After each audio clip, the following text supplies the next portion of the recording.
This was uploaded like 5 hours ago, and this video is called "Barcelona Are Cursed in the Champions League." This video is by Nabhuto.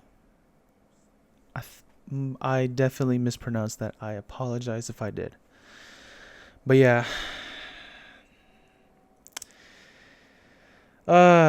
Okay. Let's just get into it. This video is 25 minutes long, so fuck it. Let's go. Ever since Barcelona won the Champions League in 2015, Ever since Barcelona won the Champions League in 2015, they've been cursed in the competition. They've had humiliating defeats, extraordinary comebacks against them, and much more. So, from after 2015 to now, how have Barcelona failed in the Champions League? And is there hope that they can finally win one soon? Well, let's take a look. Starting off... Side note, my prediction for this Champions League, this season, I'm going to be honest, I don't think Barcelona's going to win the Champions League this season. I think the game against PSG pretty much it gave us a reality check. It pretty much kind of proved that we still have the game against PSG showed us that we still have a long way to go before we can even be considered or before we can actually win a Champions League. Now I know things could change, for the better. Again, we're still very early in the season, but I'm not too hopeful from what I've seen so far. I'm just not. Realistically, I'm not. And sure, we could do what PSG did last season where, we do very terrible and then we turn it around in the second half of the season, but I just don't see it happening. Realistically, I just don't. But yeah, that's kind of where I'm at. That's kind of how I think Barcelona might do this season in the Champions League. So yeah. In the season after winning Barca's fourth Champions League, did he win one soon? Well, let's take a look. Starting off in the season after winning Barca's fourth Champions League, the 2015-16 season, Barcelona were absolutely phenomenal. They won La Liga by 1 point, amassing a grand... 2015-16, we really could have went back-to-back trebles, bro. Or Barcelona could have went back-to-back trebles, man. Dude, that international break, I think it was like March or April... that shit fucking killed us, bro. Pull up 91 points, winning the league title for the 6th time in 8 years, and even smoked Real Madrid away from home at the Bernabeu in the league 4-0, with Luis Suarez scoring a brace, while the likes of Neymar also got on the score sheet. They won this game without Messi, and Iniesta, recovering from an injury at the time. Speaking of Messi, though, he won his 5th Ballon d'Or during the season, and also became the first player to score 300 goals in La Liga, and also scored the 10,000 goal in Barcelona's history. The club even went on to win the Copa del Rey after beating Sevilla in extra time 2-0, and even at the time had a 39-game unbeaten record, which was eventually broken by Real Madrid, who won at the Camp Nou 2-1. Also, MSN was absolutely on fire. Luis Suarez had 40 goals in that season in La Liga, Messi was Messi, and this was one of Neymar's best seasons individually too. All of that information paints a picture on how good Barcelona truly was in this 2015-16 season. I'm not gonna lie, this might be a hot take. I don't know. I feel like Barcelona this season was better than in 14-15. Or at least MSN was better for the most part in 15-16 than they were in 14-15. Again, hot take, I don't know. But I just think the games against Atletico Madrid just with the MSN just did us dirty, Anyways, bro. Now in the Champions League as well, Barcelona were cooking hard in the group stages, finishing on top of a group consisting of the likes of Roma, Bayer Leverkusen. Damn, what the fuck? This is an easy ass group. And Belarus side Bate Borisov, and they topped the group, remaining undefeated, by the way. Then in round 16, Barcelona had to play Arsenal, and Arsenal back then were like they are now with Mikel Arteta Harambo. They were wide open in the back, and Barcelona made sure to punish them by slapping them 5-1 overall in aggregate. Every time I think of this tie, every time I think of this fixture, I just think of the KSI vlog where he went to the first game where Barcelona won in the 2-0. back, and Barcelona made sure to punish them by slapping them 5-1 overall in aggregate. And this led the previous Champions League winners to take on Atletico Madrid in the quarterfinals, a side they're familiar with since they're a rival in La Liga of Barca's. And Barcelona already got the better of Atletico since they met before in the season, and Barcelona won 2-1 away from home. But prime Atletico Madrid defense was hard to break down, and Barcelona was going to learn about that in these Champions League quarterfinals. In the first leg of the Camp Nou, Barcelona would go down surprisingly in the first half due to Fernando Torres breaking in between two Barca defenders and finishing it brilliantly to give a 1-0 win to Atleti. However, the inevitable Luis Suarez would bite his future club Atletico Madrid back in the butt in the second half, no pun intended. And his goal was in the 63rd minute that he got a bit lucky from, and the 74th minute where his bullet header helped Barcelona claim a 2-1. No, this header was actually very fucking good, bro. The amount of power behind it. In the first leg of this quarterfinal tie. But the second leg wouldn't go the way of Barca's, with Griezmann haunting his scoring a header of his own in the 36th minute to put Atleti ahead. And then in the 88th minute, Griezmann was secured the winner through a penalty. Ter Stegen should have saved this penalty. I'm sorry, but it's just like Zone in the 36th minute to put Atleti. He should be saving. I'm not one of those Barca fans that is just gonna completely blame Ter Stegen for everything. No, but this penalty right here, club that he would low-key flop at, with him scoring a header of his own in the low-key flop at is crazy.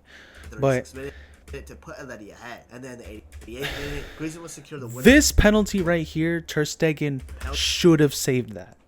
I'm just gonna put that out there. Ter Stegen should be saving that. But I mean, even if he did save it, the game would finish 1-0, and Atletico Madrid would go through because of away goals. So it had an awful handball moment in the box. And with this 2-0 win, Atletico Madrid surprised everybody by taking down this Barca 3-2 in aggregate in the Champions League quarterfinals. This was a shocking defeat for Barca for sure. Low-key, Barca should have gotten a penalty at the end. I've been saying this. Sure. But Atletico Madrid were a good team. They made the final. This shit, man. That year as well. But they lost. Like, I wasn't too upset because I'm like, okay, you know, it is what it is. You know, we got unlucky. But little did I know, little did all Barca fans know that this is the beginning of the end for Barca in the Champions League. Second Champions League title in 3 years. Barcelona going out and then seeing their main rivals win the Champions League was not a good look. But hey, they had the 2016-17 season to bounce back, so surely they would do that, right? Nope. The 2016-17 is a weird one because this is where I feel like the cracks really started to show, at least defensively, because we had pretty big defeats throughout this campaign. We lose 3-1 to Man City away from home, but still we lose 3-1. We lose to PSG 4-0 away from home in the first leg. Obviously, we would turn it around, but then in the quarterfinals, we lose to Juventus 3-0. Like, because the 2016-17 season was definitely a downgrade for Barcelona. They didn't win La Liga this time, with them losing to Real Madrid, who finished above them with 93 points in first place. But Barcelona still did win the Copa del Rey in this campaign, beating Alaves 3-1 in the finals, becoming the first side since the 1950s to win the Copa del Rey 3 years in a row. And this was Luis Enrique's last game in charge, a man who haunted Barcelona later on that we'll get to in this video. But regardless, Barcelona only won one trophy this season. And like I said, one of the only reasons why Barcelona only won one trophy was because of Real Madrid, their rival. The El Clásicos between these two sides are always absolute cinema. I cannot wait for the next one at the end of October. And speaking of that, let's talk about the sponsor of this next portion of today's video, Remitly, the official money transfer partner of La Liga in North America itself, and be simple regarding the wallet depending on the get your back, bro, but I'm not to skip. Is an X click on the left your furnished yet. It's such a victory. I'll keep yapping classic season. But in the Champions League, there was still hope for these guys, because in the group with Manchester City, Borussia Mönchengladbach, and Celtic, Barcelona topped the group by 6 points, only losing once out of the 6 games. So safe to say, they were looking good. But then in the round 16, they were unlucky enough to play PSG in that round, with the Paris-based side finishing second in their group to Arsenal, bro. How did you let 2017 Arsenal top the group over you? That is nasty, nasty work. Anyways, Barcelona were still pretty confident about PSG. I mean, they had an all-timer team, and MSN was still together at this time. They had every reason in the world to feel that confident. But that first leg in Paris absolutely humbled Barcelona. PSG completely dominated the game, and that was reflected on the scoreline. Di Maria scoring a great free kick early on the 18th minute. Julian Draxler scoring brilliantly from the edge of the box in the 40th minute. Then in the 55th minute, Di Maria would score a beautiful curler into the terrible to secure a brace. And finally, in the 72nd minute, Edison Cavani finished the job and scored PSG's fourth and made sure PSG won the first. I didn't even watch this game because I was in class. my friend, he showed me, it was like one football. He showed me the score, and when I saw that PSG beat Barca 4-0, I was just like, I just didn't know what to say. I was just like, because I was like, because in my mind, I was still trying to process it. I was like, there's no way we lost 4-0 to PSG. At home against this incredible Barcelona side on paper 4-0. No team in the Champions League has ever come back down from 4-0 before to win and progress in the next round. So it seemed like Barcelona had no hope in the second leg a month later. But then the greatest comeback in the history of football, some might argue, occurred. The remontada. This game to this day is still swear to God. Anyways, it started off great for Barcelona in the third minute, when Luis Suarez somehow lobbing the ball in to bring an early 1-0 lead for Barcelona in the second leg alone and make it 4-1 on aggregate. Then, after not being able to score for another 37 minutes, a cross was sent to the box in the 40th minute, and Kurzawa accidentally hit the ball to the back of his own net to make it 2-0 for Barcelona. So when halftime came around, all Barcelona needed to do was get 2 more goals to level the tie. And early on in the second half, Thomas Munier fell down and headbutted my idol Neymar to the ground in the box and won Barcelona penalty, which Messi converted to make it 3-0 to Barcelona. All Barca now needed was this is when I was, because this was on a Wednesday, I believe, so I, like, school finished early for me, so I got home, like, early to, like, watch it. This is around the time I started watching the second leg. 4 goals to complete the comeback. However, PSG, who were awful all night, were saved by Cavani in the 62nd minute, who scored a crucial away goal to make it 5-3 on aggregate, meaning if Barcelona wanted to make it through, they would have to score 3 goals in less than 30 minutes to win 6-5. If they only scored 2, they would be knocked out due to Cavani's away goal. Away goals don't exist anymore, so I'm not sure whether I have to explain that rule to new football fans or not, but I did just in case. The time was ticking, and Barcelona still wasn't able to score a goal. Then the 88th minute arrived, and still Barcelona needed Neymar. That's when my goat Neymar comes through in the clutch. Yes, sir. Because he scored a fabulous free kick in the 88th minute. Bring 1 goal back. Oh then in the gosh. first minute, Luis Suarez that free kick. Oh my gosh, that is genuinely one of the best free kicks I've ever seen. I don't care, call it glazing, but bro, out and wins a penalty. And the Loki might have been a dive, but the game's the game. And Neymar stepped up instead of Messi and converted it, and only with 1 more goal left. It was very and soft, in the but seconds of the game, in the 90+5th minute, Neymar is outside the box with the ball and crosses it in. Oh with my his weak gosh, foot, dude, the amount of precision Neymar put on that pass, bro. Oh my gosh. After Slack tackles the ball in essentially to score a late dagger to the hearts of PSG and secure a 6-1 win on the night for Barcelona and a 6-5 win on aggregate. What a monumental night. Historic even. A night that no football fan is ever going to forget. Especially dude, when Roberto scored that goal, I was, oh my gosh. Dude, I was going crazy, bro. Because they got embarrassed that night. Cole, that he's shit my was... miracle child. So how does your miracle Anyways, after getting that historic win, everybody thought that even though in the quarterfinals they were set to play Juventus, a side they'd beaten the Champions League final only a couple of years ago, they would easily win and progress through to the next round. But nope, because in the first game away in Turin, Barcelona got out with Paulo Dybala, the one and only, scoring a brace. Is that you, Dybala cooked us, bro. Before. They can surely do it again, right? Absolutely not, because they couldn't break down Juventus' strong defense and drew 0-0 in the second leg, which meant that Barcelona lost 3-0 overall and lost in the Champions League. And seeing my goat cry after that loss was tough, I can't lie. Speaking of Juventus'... Bro, literally throughout those 180 minutes, we only had like 1 or 2 clear-cut chances at scoring. That's... strong defense, dreadful. They got absolutely pieced up in the final by Real Madrid, who smoked the hell out of them 4-1. So Barcelona 2 times in a row saw their fiercest rivals lifting the Champions League after losing to the side that Madrid beat in the final. That is tough. Anyways, the 2017-18 season has found. Like, I can't even be mad, bro. It's like, I don't know how Real Madrid did it, but they were able to break down Juventus so easy. It's crazy.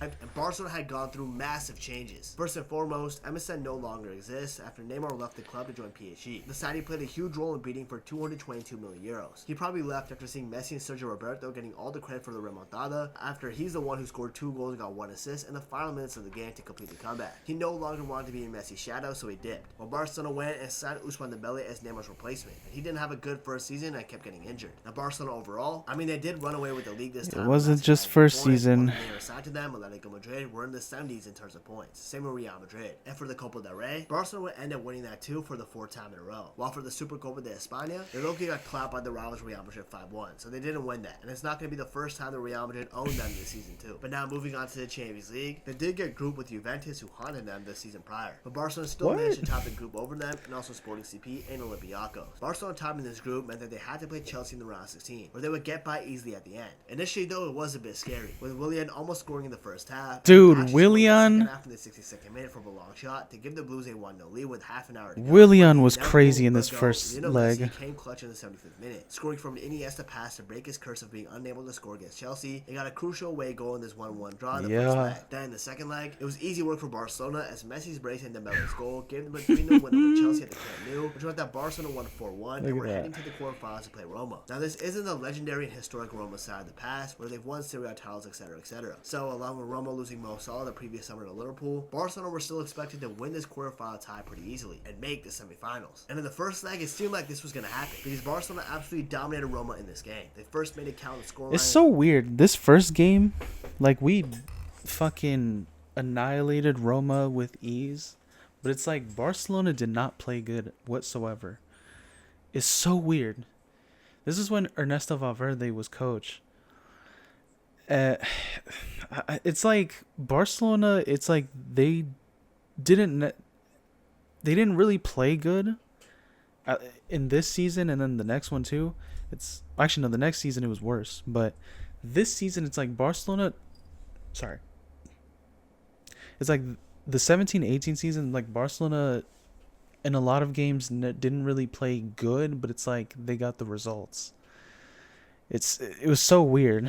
38th minute, thanks to one of the unluckiest own goals I've ever seen from De Rossi. Bro slide tackled the ball from outside the box and accidentally scored it. That's crazy. But then to make matters worse, in the second half, in the 55th minute, it was and yeah, two of these time to score an own goal with the ball deflecting off his own knee and going in to make it 2-0 to Barcelona. Both these guys who scored an own goal in the first leg will become heroes in the second leg, but we'll get to that shortly. 4 minutes later though, in the 59th minute, Gerard Piqué will make it 3-0, and Luis Suarez will make it 4 in the 87th minute. It was seemed like a closing of the tie. However, in what felt like a consolation goal by Edin Dzeko in the 80th minute, and his then away goal 4-1. become very important in the grand scheme of things, because in the second leg in Rome, Barcelona fell apart just like ancient Rome. You see what I did there? Because ancient Rome fell apart and Barcelona lost in Rome. You get it? Okay, I'll stop. Anyways, in the match, Roma would have a fiery start with Dzeko's run in the 6th minute, breaking. It's just like, how did we lose to Roma? I don't understand. Of all teams, it's like we lose to Roma. Like, bro. Okay, if I remember this season, like, this was the only tie in the quarterfinals that season where, like, there was a clear favorite. Because in the other quarterfinal ties, if I remember correctly, it was like Real Madrid and Juventus, and then I think it was Man City and somebody else that season. Hold on.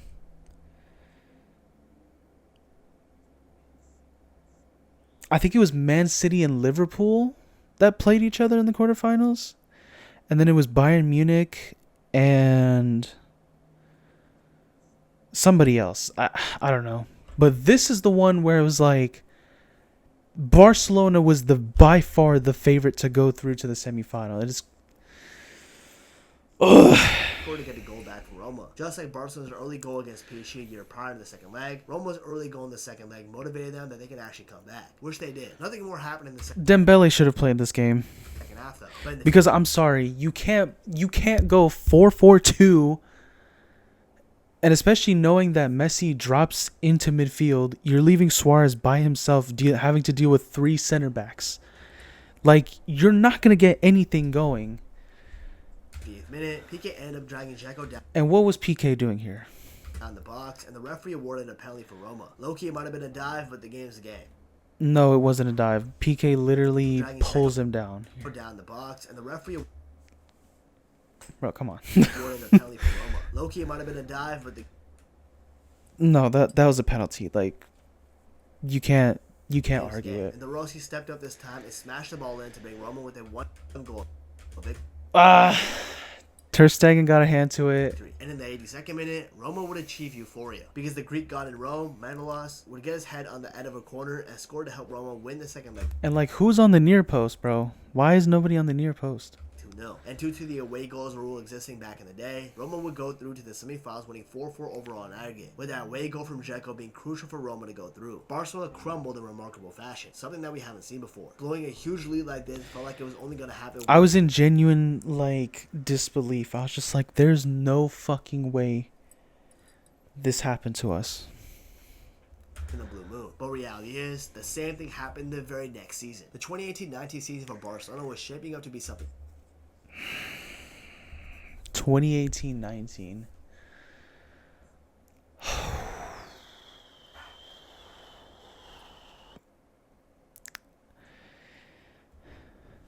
I'm just gonna say the only reason we were even close to winning a treble was because of two players, Messi and Ter Stegen. Messi absolutely carried in the attack. Ter Stegen was actually pretty solid this season as well. special at the start of the season. Obviously, the Liverpool game, it was unlucky. Lionel Messi pledged to all Barcelona fans that they'll bring the Champions League back to the Camp Nou, and this motivated the team and the fans that they would do well. And they did do pretty well in every competition that they were in. They ended up winning La Liga again, this time with 87 points, and they won the Supercopa de España. Additionally, they were doing well in the Champions League, going farther than they have since that 2015 Champions League win. First in the group stages, they managed to top their group consistently. This is crazy. This is like a group of death. It was Barcelona, Tottenham, Inter, PSV. Of Tottenham Hotspur, Inter Milan, and PSV Eindhoven. This led them to having a favorable matchup in the round 16 for once, where they had to play Lyon. And although they couldn't score away from home in the first leg, which ended as a 0-0 draw, they absolutely smoked Lyon at home and ended up winning 5-1. A masterclass from Barcelona in this game. Then in the quarterfinals, they had to play Manchester United. And I mean United post Fergie. Yeah. There was no chance that Barcelona was going to mess this one up, and they did it. They ended up winning at Old Trafford 1-0 thanks to a shot on goal in the 12th minute, and they clapped the hell out of Manchester United 3-0 in the second leg at the Camp Nou, with former Liverpool Yes, magician sir. Coutinho scoring a belter in this game as well. Speaking of Liverpool, that's who their opponent was in the Coutinho. semifinal of the Champions League. The finalists from the year prior, where they lost to Real Madrid 3-1 due to a Gareth Bale masterclass. That's right, Real Madrid won 3 Champions Leagues in a row, while all Barcelona could do was stare and watch. That's tough. Anyway, speaking about the first leg, it went almost perfectly for Barcelona. They set themselves up well in this game. First in the 26th minute, Luis Suarez makes a great run in between the lines and taps the ball in to make it 1-0. His first goal of that season's Champions League, by the way. That was Suarez's first goal in the Champions League. It came against Liverpool in the semi-final of the Champions League. And you're going to tell me that Messi didn't deserve the Ballon d'Or? Come on now. For Barcelona. And he really celebrated against his former club, my club. Seeing that shit in lifetime really broke my heart. Oh, he's a Liverpool fan. Then in the 75th minute, Luis Suarez's shot hit the crossbar and Messi got on the rebound and tapped it in to make it 2-0 to Barcelona. And finally in the 82nd minute, Lionel Messi's inch-perfect free kick at the Camp Nou made it 3-0. This free kick. Genuinely one of the best free kicks I've ever seen, bro. And they had the chance to make it 4-0 and put the game to bed, but Ousmane Dembele flopped his lines entirely to end the game. How this guy went from doing that to becoming a Ballon d'Or winner is an insane comeback story, I'm not gonna lie. But anyways, Barcelona should have finished Liverpool in the first leg alone.